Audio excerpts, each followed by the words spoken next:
मेरा नाम ज़ारा दस्तगीर है और मैं कम्युनिटी वेलफेयर अताशे हूँ एम्बेसी ऑफ पाकिस्तान जापान में। मैं आप सबकी बहुत शुक्रगुजार हूँ कि हमारे वेबिनार में आज आप तशरीफ लाए।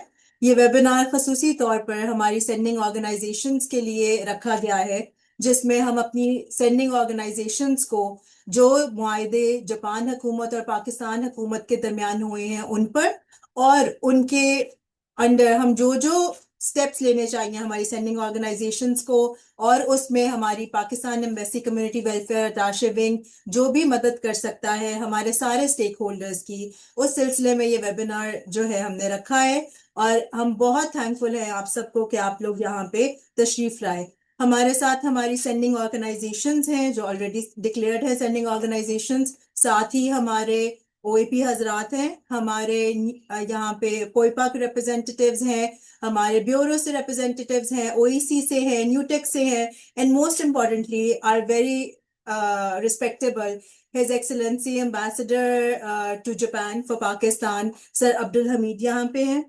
Sir has been very kind enough to not only give a vision for this webinar, ये webinar रखने का आइडिया भी सर का ही है, बल्कि स्पेसिफिक सर ने डायरेक्शंस भी हमें दी हैं कि ये वेबिनार एक वेबिनार नहीं होगा, बल्कि ये सीरीज ऑफ वेबिनार्स अब से मौजूद हम करेंगे हर महीने की बेसिस पे, जहाँ पे हमारे सारे स्टेक होल्डर्स एक प्लेटफॉर्म पे आएंगे और हम एक दूसरे के साथ कंटिन्यूअसली इंगेज करेंगे, ताकि हम में से कोई भी अगर किसी भी जगह पर मुश्किल का सामना कर रहा है, या हम अगर एक दूसरे को गाइड कर सकें कि किस तरह हम जापान में पाकिस्तानी मैन पावर को लेके आ सकते हैं बेहतरी से, उसमें हम सब एक दूसरे की मदद भी करें, एक दूसरे की गाइड भी करें और एक दूसरे को सपोर्ट भी करें। ठीक। अब हम इसका बाकायदा आगाज करते हैं हमारे वेबिनार का। हमने इस सिलसिले में एक प्रेजेंटेशन बनाई है ताकि इस प्रेजेंटेशन के जरिए हम हमारी सेंडिंग ऑर्गेनाइजेशंस को हम गाइड कर सकें कि कैसे जापान के हमारे क्या मुआहदे हैं, उनके क्या प्रोसेसेस हैं, क्या प्रोसीजर्स हैं, और किस तरह आप बखूबी अच्छी क्वालिटी मैन पावर को पाकिस्तान से जापान ला सकते हैं। इसके हर हर स्टेप पे जो जो हमारी रिक्वायरमेंट्स हैं, हमने इस प्रेजेंटेशन में वो सारी रिक्वायरमेंट्स डालने की कोशिश की आपके लिए। प्लीज।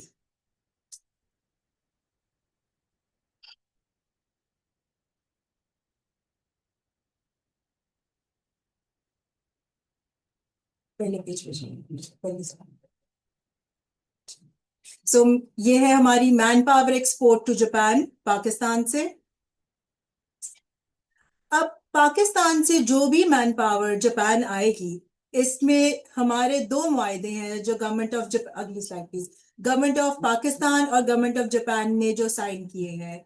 एक है टीआईटीपी टेक्निकल इंटर्न ट्रेनिंग प्रोग्राम और दूसरा है एसएसडब्ल्यू। प्लीज पिछली स्लाइड इससे अगली स्लाइड,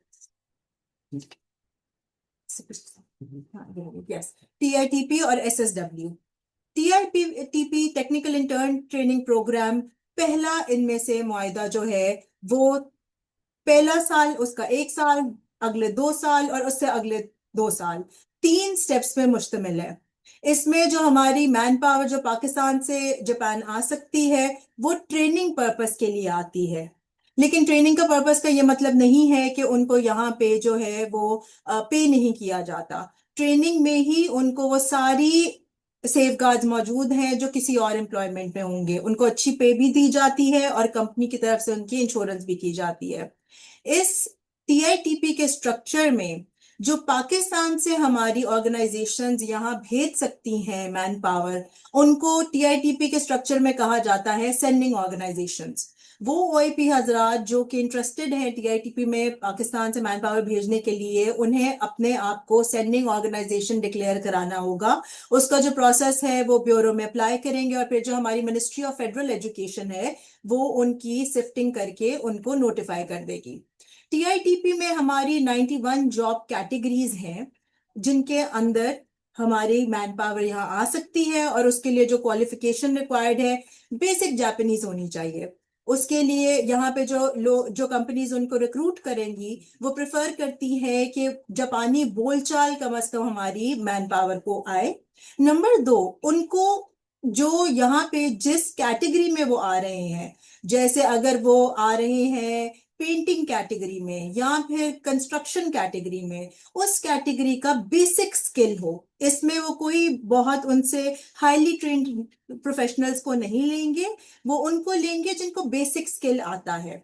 और इसमें जब एक बार जापान आ जाते हैं लोग, बच्चे या कैंडिडेट्स, तो वो जॉब चेंज नहीं कर सकेंगे। मीनिंग जिस कैटेगरी में वो आए हैं, अगले 3 सालों के लिए वही कैटेगरी में उनको अपनी जॉब कंटिन्यू करनी होगी। जो दूसरा मुआहदा जापान और पाकिस्तान ने किया उसको कहते हैं SSW, स्पेसिफाइड स्किल्ड वर्कर। ये उसके 2 स्टेजेस हैं। फर्स्ट स्टेज में वो यहाँ 5 साल के लिए कैंडिडेट्स होंगे और दूसरी स्टेज में वो अनलिमिटेड टाइम के लिए होंगे। इसको आप ये समझ लीजिए कि एक ये गोल्डन वीजा है, यहाँ पे परमानेंट रेजिडेंसी है SSW2। जो बच्चा, जो कैंडिडेट यहाँ पे SSW2 तक रह चुका है, उसने काम कर लिया है, तो वो अनलिमिटेड टाइम के लिए जापान में रह सकता है। ये वो कैटेगरी है जिसके जरिए जापानी हुकूमत चाहती है कि जो यहाँ पे लेबर शॉर्टेज उनको जिसका सामना करना पड़ रहा है, वो ये इशू अपना रिजॉल्व करना चाहते हैं SSW के जरिए। TITP में वो लोगों को ट्रेन कर रहे हैं, SSW में वो परमानेंटली उनको यहाँ पे रख रहे हैं। इसके लिए जो हमारी ऑर्गेनाइजेशंस हैं पाकिस्तान में, वो सुपर उनको सेंडिंग ऑर्गेनाइजेशंस ही कहा जाएगा, OAP हजरात हमारे होंगे। और यहाँ पे जापान में सपोर्ट ऑर्गेनाइजेशंस हैं अंडर द SSW लॉ, जो कि सपोर्ट करेंगे हमारे कंपनीज की रिक्रूटमेंट को।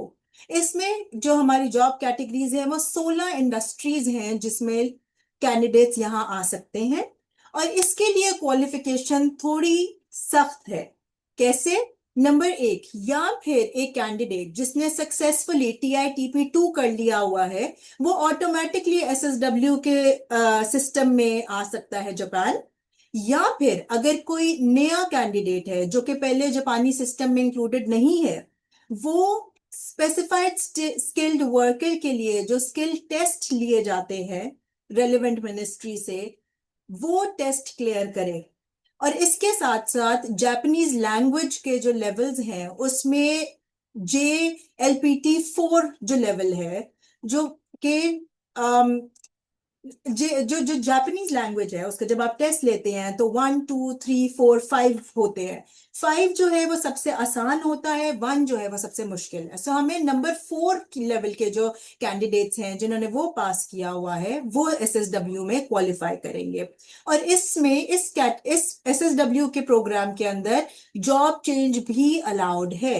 एक कैंडिडेट जो एक इंडस्ट्री में आया है, उसको अगर लगता है साल बाद या 6 महीने बाद कि उसने चेंज करना है अपना स्ट्रक्चर, तो वो दूसरे कैटेगरी में भी, दूसरी इंडस्ट्री में भी जा सकता है। um,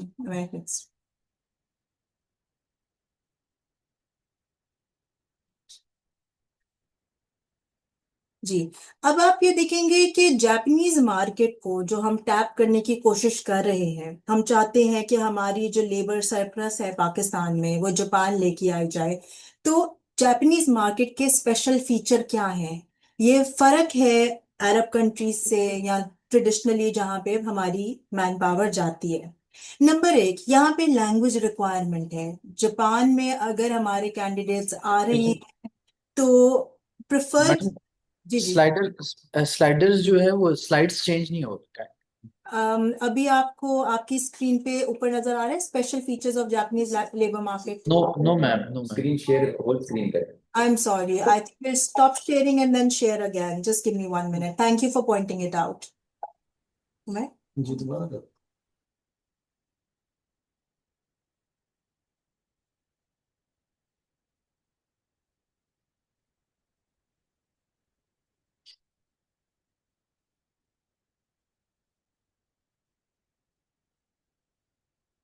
अब हो रहे हैं चेंज? अब आपको नजर आ रही है slide? Yes ma'am. Okay, perfect, thank you. So ये जो हमारी जापानीज मार्केट के स्पेशल फीचर्स है, नंबर 1, जिस तरह मैं कह रही थी कि लैंग्वेज रिक्वायरमेंट यहाँ पे है। यहाँ पे जो हमारे कैंडिडेट्स आते हैं उनके लिए प्रेफर्ड भी है और SSW में रिक्वायर्ड भी है कि उनको जापानीज लैंग्वेज आती हो। दूसरा, हम यहाँ पे जो मैन पावर लेके आने का मैकेनिज्म है वो थोड़ा कॉम्प्लेक्स है। जापानीज गवर्नमेंट ने बड़ी ही सोच के टीआईटीपी और एसएसडब्ल्यू का प्रोग्राम बनाया है, ताकि जो अनलॉफुल कंपनीज ऑपरेट करते हैं या मैन पावर के नाम, एक्सपोर्ट के नाम पर कुछ गलत एक्टिविटीज होती हैं, उनको कम किया जाए और जो यूथ यहाँ जापान में आता है उसको प्रोटेक्ट किया जाए। एक जो बड़ा चैलेंज जापानीज लेबर मार्केट के लिए पाकिस्तान को है, वो ये है कि पाकिस्तान और पाकिस्तान की लेबर फोर्स जो है वो जापान में नोन नहीं है। हम जब कंपनी से यहाँ मीट भी मिलते भी हैं तो उनकी एक ये हमें ऑब्जर्वेशन होती है कि हम पाकिस्तान को जानते नहीं, तो क्यों हम पाकिस्तान के लोगों को हायर करें। ये एक चैलेंज है जो हम सबको मिलके ओवरकम करने की जरूरत है।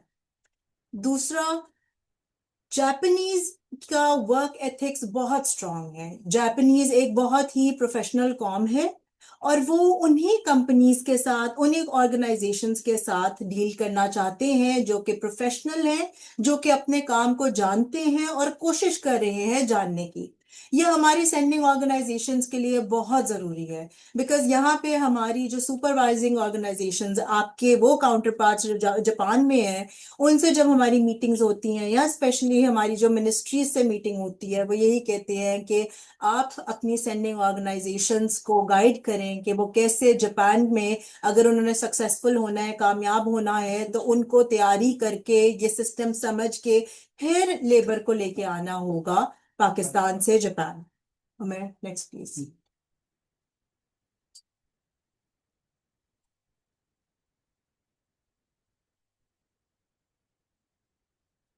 Next slide.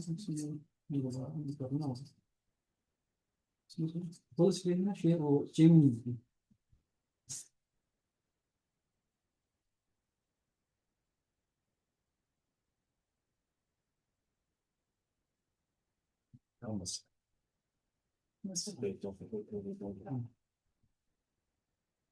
अब हम देखते हैं कि हमारा जो टीआईटीपी है, टेक्निकल इंटर्न ट्रेनिंग प्रोग्राम, उसमें इस वक्त पाकिस्तान कहाँ पे खड़ा हुआ है। इस वक्त अगर हम देखें तो टीआईटीपी अग्रीमेंट जापान ने साइन किया हुआ है 16 ममालिक से। पाकिस्तान उन 16 ममालिक में से एक है। हमने 2019 में ये साइन किया टीआईटीपी। कुछ ममालिक हमसे पहले साइन कर चुके हुए थे 2016 में। अब सॉरी, 2019 में हमने साइन किया, 2016 में कर चुके हुए थे। जब से हमने साइन किया है, इसमें हमारी 88 अप्रूव्ड सेंडिंग ऑर्गेनाइजेशंस हैं, और पाकिस्तान कामयाबी से 450 प्लस ट्रेनीज जापान ला चुका है अंडर टीआईटीपी। लेकिन ये जो नंबर हम इस वक्त देख रहे हैं 450 ट्रेनीज का, ये मैं और आप जानते हैं कि ये बिल्कुल भी सही रिप्रेजेंटेशन नहीं है उस पोटेंशियल का जो पाकिस्तान मैन पावर की है। पाकिस्तान का पोटेंशियल आप देखिए कितना है, जो आप लोग मुझसे बेहतर जानते हैं। हमारी दुनिया की पांचवी बड़ी पॉपुलेशन है। हमारी एवरेज एज 20 साल है। हमारी एक यंग पॉपुलेशन है। हम लोग जो है ऑलरेडी मास्टर हैं अपनी ये मैन पावर भेजने के गल्फ कंट्रीज में, जहां पे हमारे लोग बहुत अच्छा परफॉर्म कर रहे हैं। हमारे लोग जो हैं, आप कोई भी पाकिस्तानी उठाएं, वो दो नहीं 3 लैंग्वेजेस बोलता है। ये हम लोगों के लिए रूटीन मैटर है, लेकिन जब हम दूसरे कंट्रीज में देखते हैं तो बायलिंगुअल होना, मीनिंग एक से ज्यादा जुबानें बोल सकना, एक बहुत बड़ा टैलेंट है। और ये जापान में खसूसन हमारे लोगों के लिए एक बहुत बड़ा प्लस है, क्योंकि जो बंदा मल्टी लिंगुअल होता है, जो बंदा एक से ज्यादा जुबान बोल सकता है, उसके लिए एक और नई जुबान सीखना बहुत आसान होता है।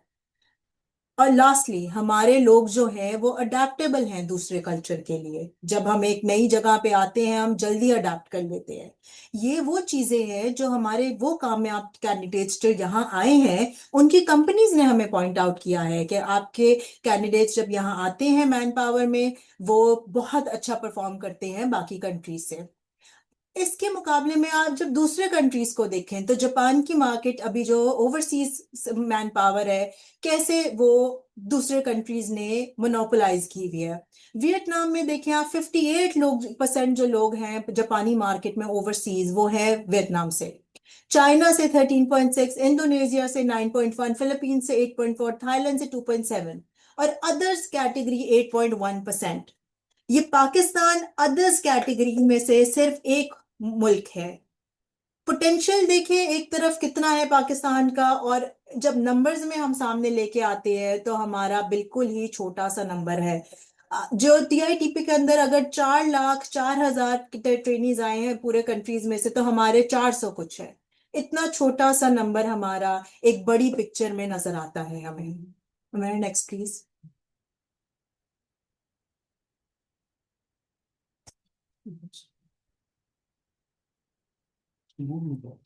आई एम सो सॉरी, हमें ये थोड़ा सा टेक्निकल इशू आ रहा है। वो उनको मैनुअली एक एक स्लाइड को चेंज करना पड़ा है, जिसकी वजह से ये हमारा थोड़ा लैग आ रहा है। Next slide please. अब हम टीआईटीपी सिस्टम को थोड़ा समझते हैं, क्योंकि ये देखिए, ये जो नंबर हमने चेंज करना है, तो वो नंबर चेंज करने के लिए जरूरी है कि हम सब ये टीआईटीपी सिस्टम समझें कि हमने इसमें कैसे अपने आप को, अपनी परफॉर्मेंस, पाकिस्तान की परफॉर्मेंस बेहतर करनी है। टीआईटीपी में अगर पाकिस्तान एक सेंडिंग कंट्री है, सेंडिंग ऑर्गेनाइजेशंस जो कि हमारे ओईपीज जो कि डिक्लेयर्ड है सेंडिंग ऑर्गेनाइजेशंस वो हैं, और हमारे साथ ओएसी ऑब्वियसली हमारी सेंडिंग ऑर्गेनाइजेशंस हैं, हमारी कुछ जो दूसरे अदारे हैं जिन्होंने अपने आप को सेंडिंग ऑर्गेनाइजेशन डिक्लेयर किया है वो हैं। इनकी ये सेंडिंग ऑर्गेनाइजेशन हमारा जो है सबसे इम्पोर्टेंट पार्ट है पाकिस्तानी मैन पावर यहाँ पे सक्सेसफुली लेके आने का। क्यों? क्योंकि ये सेंडिंग ऑर्गेनाइजेशन है जो कि एम्प्लॉयज की, पोटेंशियल एम्प्लॉयज की स्क्रीनिंग करता है, उनकी एप्लीकेशंस लेता है। हमने कुछ कंसल्टेंट से मुलाकात की यहाँ पे, और हमने उनसे पूछा कि ये जो सक्सेसफुल कंट्रीज हैं, वियतनाम है, बांग्लादेश है, ये क्यों सक्सेसफुल हैं? इन्होंने क्या ऐसा काम किया कि उनके नंबर्स एकदम से इतने इंक्रीज चले गए और बढ़ते गए? तो उन्होंने कहा कि इस हर कंट्री की स्टार्ट में एक सेंडिंग ऑर्गेनाइजेशन थी जिसने इतना अच्छा काम किया कि पूरा कंट्री डेवलप हो गया। ये हमारे लिए एक आई ओपनर है कि कैसे हम में से एक अच्छी सेंडिंग ऑर्गेनाइजेशन पूरे कंट्री का फ्लो इंक्रीज कर सकता है। ये सेंडिंग ऑर्गेनाइजेशन टीआईटीपी के सिस्टम के अंदर कॉन्ट्रैक्ट करेगी जापान में सुपरवाइजिंग ऑर्गेनाइजेशन से। सुपरवाइजिंग ऑर्गेनाइजेशन जो है वो यहाँ की कंपनी से कांटेक्ट में होगी। एक क्लैरिफिकेशन मैं टीआईटीपी सिस्टम का देना चाहती हूँ फ्रॉम अदर सिस्टम, जो आप लोग हमें अगर कहते हैं कि सीडब्ल्यूए जापान हमें डिमांड नहीं देते, ये डिफरेंस है गल्फ का डिमांड सिस्टम का और टीआईटीपी के डिमांड सिस्टम ना होने का। यहाँ पे आप देखेंगे कि सेंडिंग ऑर्गेनाइजेशन सुपरवाइजिंग ऑर्गेनाइजेशन के साथ कॉन्ट्रैक्ट में है, और सुपरवाइजिंग ऑर्गेनाइजेशन जो है वो कंपनी से और एंटरप्राइजेस से डायरेक्टली कांटेक्ट में है। कंपनीज अपनी डिमांड सुपरवाइजिंग ऑर्गेनाइजेशंस को देती हैं, और सुपरवाइजिंग ऑर्गेनाइजेशंस वो डिमांड कहीं से भी पूरी करके उनको दे सकती हैं। कहीं से भी मुराद ये है कि किसी भी कंट्री से, ये डिमांड कभी भी कंट्री स्पेसिफिक नहीं होगी। इस वक्त क्या डायनामिक्स हैं कि सुपरवाइजिंग ऑर्गेनाइजेशंस जो हैं वो अपनी डिमांडें, क्योंकि कंपनीज में एक कॉन्फिडेंस है वियतनाम का, फिलीपींस का, म्यांमार का, कंपनीज प्रेफर करती हैं कि सुपरवाइजिंग ऑर्गेनाइजेशंस इन कंट्री से उनको मैन पावर दे दें, और वो सिलसिला जारी है। इस वक्त जो बहुत जरूरी हमें करने अमल एक स्टेप लेने की जरूरत है वो ये है कि हमारी सेंडिंग ऑर्गेनाइजेशंस के राब्ते हों विद सुपरवाइजिंग ऑर्गेनाइजेशंस, उनके कॉन्ट्रैक्ट्स हों, एक्टिवली सीक आउट किया जाए सेंडिंग ऑर्गेनाइजेशंस की तरफ से सुपरवाइजिंग ऑर्गेनाइजेशंस को, और हमारा ये ताकि supervising organisations in effect enterprises और कंपनीज का कॉन्फिडेंस बिल्ड करें। आप ये देखें कि सुपरवाइजिंग ऑर्गेनाइजेशंस की जो गाइडेंस है और सपोर्ट है वो देते हैं कंपनीज को। अगर आपके सुपरवाइजिंग ऑर्गेनाइजेशंस के साथ अच्छे राब्ते होंगे, पर्सनल उनके साथ लाइजन होगा, तो सुपरवाइजिंग ऑर्गेनाइजेशंस गाइड कर सकेंगी कंपनीज को कि ये हमारे मैन पावर पाकिस्तान से आई है, बहुत अच्छे कैंडिडेट्स हैं, आप इनको रिक्रूट करें, आप इनको ट्राई करें। दूसरी तरफ अगर आप ये देखें तो जापान में एक इदारा है OTIT, organisation for technical intern training. ये वो इदारा है जो कि सुपरवाइज करता है सुपरवाइजिंग ऑर्गेनाइजेशंस को भी और कंपनीज को भी। ये लाइसेंस देते हैं सुपरवाइजिंग ऑर्गेनाइजेशंस को, और साथ साथ ये कंपनियों को इंस्पेक्ट भी करते हैं कि जो मैन पावर ओवरसीज से आई है उनके राइट्स प्रोटेक्टेड हैं। दूसरी तरफ अगर आप ये देखें कि इस पूरे प्रोसेस में जो फाइनेंसेस इन्वॉल्व हैं वो क्या है। जो हमारे ये जो ब्लू एरोज आपको नजर आ रहे हैं ये फाइनेंसेस की फ्लो है। सुपरवाइजिंग ऑर्गेनाइजेशन पर कैंडिडेट पाकिस्तानी रुपीज 8,636 पे करती है सेंडिंग ऑर्गेनाइजेशंस को एज मैनेजमेंट फी। इसका क्या मतलब है कि हर वो ट्रेनी जो टीआईटीपी के अंदर एक सेंडिंग ऑर्गेनाइजेशन सुपरवाइजिंग ऑर्गेनाइजेशन को देती है उस हर ट्रेनी के मैनेजमेंट फी देगी सुपरवाइजिंग ऑर्गेनाइजेशन सेंडिंग ऑर्गेनाइजेशन को। दूसरी तरफ जो हर कंपनी है जो लेती है एक candidate from a supervising organization वो पर पर्सन पर ट्रेनी पाकिस्तानी रुपीज 60,000 तकरीबन 60,500 देगी टू द सुपरवाइजिंग ऑर्गेनाइजेशन। ये पेमेंट जो है ये लॉ के जरिए ये जो नंबर्स हैं ये फिक्स किए गए हैं। और जापानी सिस्टम में अगर इससे ज्यादा या इससे कम की पेमेंट होती है तो वो इलीगल है। Next please. अब इस हिसाब से अगर आप ये देखें तो हमने थोड़ी सी कैलकुलेशन किया है कि अगर आप लोग जो है 30 ट्रेनीज अगर कोई कंपनी भेज सकती है तो वो 8,000 मल्टीप्लाइड बाय 30 आपको जो है सुपरवाइजिंग ऑर्गेनाइजेशन पे करेगी। इसी तरह जैसे जैसे आपकी ट्रेनीज का नंबर बढ़ता जाएगा आपकी मैनेजमेंट फी जो आपको आएगी सुपरवाइजिंग ऑर्गेनाइजेशंस की तरफ से वो बढ़ती जाएगी। ये इंसेंटिव्स है हमारा सेंडिंग ऑर्गेनाइजेशंस का अच्छी रिलेशनशिप होने का सुपरवाइजिंग ऑर्गेनाइजेशन के साथ और ज्यादा ट्रेनीज यहाँ भेजने के लिए। Thank you. अच्छा टीआईटीपी के बाद हम आते हैं एसएसडब्ल्यू के प्रोग्राम की तरफ। एसएसडब्ल्यू है specified skilled worker programme. Next. Sorry हाँ एसएसडब्ल्यू है हमारा स्पेसिफाइड स्किल्ड वर्कर प्रोग्राम्स। इसमें हमारी 16 इंडस्ट्रीज हैं जिसके अंदर यहाँ पे आ सकते हैं हमारी मैन पावर। SSW1 जैसे मैंने आपको कहा वो 5 साल का है। SSW2 अनलिमिटेड है। JLPT जो है हमारे लिए SSW1 में आने के लिए JLPT 4 रिक्वायरमेंट है और स्किल टेस्ट है। एक हमारे लिए अच्छी खबर ये है कि ये स्किल टेस्ट पहले पाकिस्तान में कंडक्ट नहीं हो रहे थे। हमारे वो पोटेंशियल कैंडिडेट्स जो कि एसएसडब्ल्यू सिस्टम में आना चाहते थे जापान उनको बहुत मुश्किलात का सामना था। वो कभी श्रीलंका जाते थे कभी इंडोनेशिया जाते थे ये स्किल टेस्ट लेने ताकि वो इस सिस्टम में आ सकें जापान।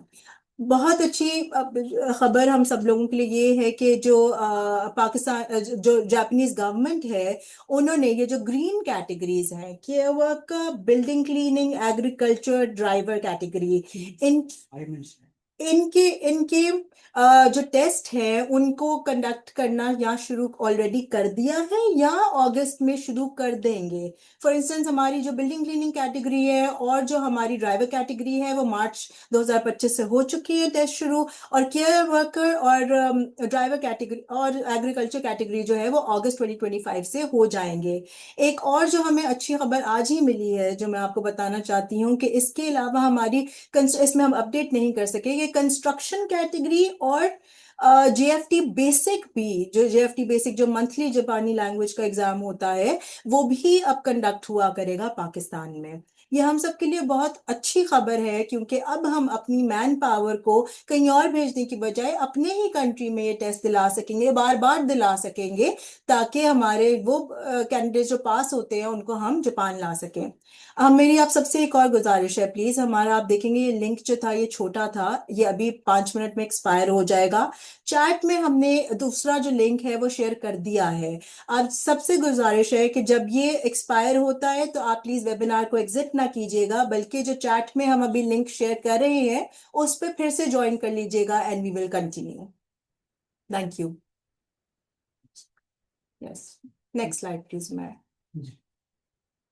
ये लिंक दे दूं पहले। जी ये जो नंबर है 8469658181 दिस इज द लिंक और ये अभी 7DUFRT इज द पासवर्ड।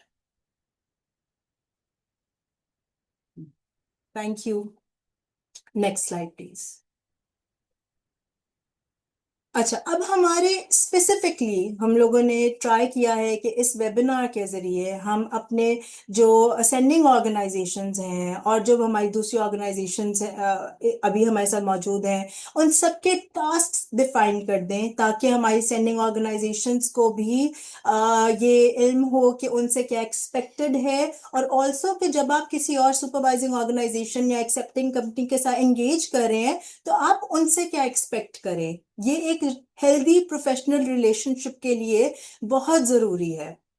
हमारी जो स्टेक होल्डर्स हैं, चार किस्म के हमारे इस पूरे सिस्टम में स्टेक होल्डर्स हैं। ट्रेनीज देमसेल्व्स, यानी कि वो लोग जो जापान से पाकिस्तान पाकिस्तान से जापान आना चाहते हैं। सेंडिंग ऑर्गेनाइजेशंस हमारी जो पाकिस्तान में है। सुपरवाइजिंग ऑर्गेनाइजेशन जो जापान में है, और वो एक्सेप्टिंग कंपनीज जो कि जापान में मौजूद हैं। हम ट्रेनी से स्टार्ट करते हैं।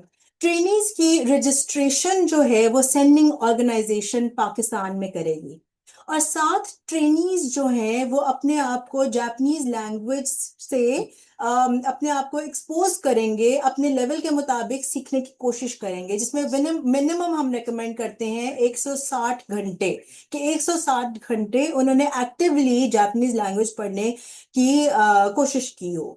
फिर वो ट्रेनीज के ऊपर लाजम है कि वो अपनी इंटरव्यू की प्रिपरेशन करें। देखिए, टीआईटीपी और एसएसडब्ल्यू दोनों में एक सिस्टम जो इन्होंने इलीगल माइग्रेशन, इलीगल लोगों के यहाँ पे आने के लिए रखा है, वो है इंटरव्यू। मीनिंग कि हर कैंडिडेट जो कि सुपरवाइजिंग सेंडिंग ऑर्गेनाइजेशन ने तैयार कर भी लिया, उसका interview company supervising organization conduct करेंगी, तो वो पास होगा तो वो जापान आ सकेगा। इसलिए ट्रेनीज की प्लीज आप ये खुद उनको ये नॉलेज भी दें कि उनके इंटरव्यू की तैयारी करना ट्रेनीज की जापान के कल्चर के मुताबिक और यहाँ के प्रोफेशन के मुताबिक बहुत जरूरी है। उसके अलावा जब वो